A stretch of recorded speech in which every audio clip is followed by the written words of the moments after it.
जणे व्यक्ति निखोज हेबार 4 दिन पर तांको गलित मृतदेह को उद्धार करिछि पुलिस। तबे टंका भाग बंटारू तांको हत्या करा जायथिबा अभियोग होइथिबा बेले मृत व्यक्ति जनक हेउछंती बारिपदा सहर भंजपुर थाना अधीन दारोगाडाही अंचलर सालखु मारांडी। सूचना अनुसार सालखु एवं तांको साथी किछि जमी बिक्री करिबारे मध्यस्थी होइथिले।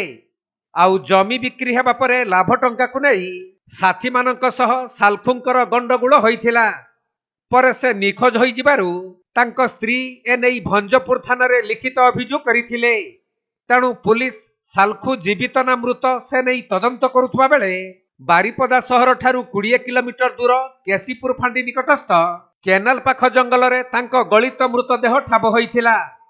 परे पुलिस घटनास्थल रे पहुंची पारिपार्श्विक स्थिति को देखि सालखु मारांडी को कई हत्या करी सेठारे फोपाड़ी देइथिबा अनुमान करिसंती।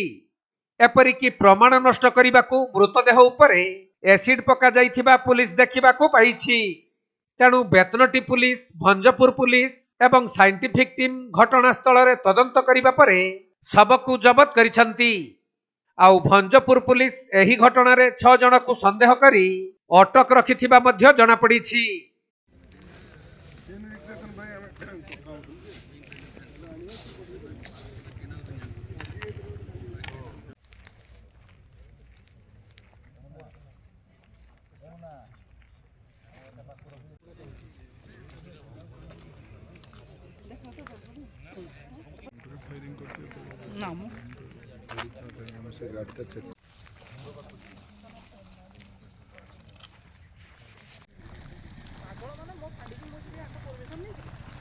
मयूरभंजरू ज्ञानरंजन बेहरा रिपोर्ट, कोणार्क लाइव।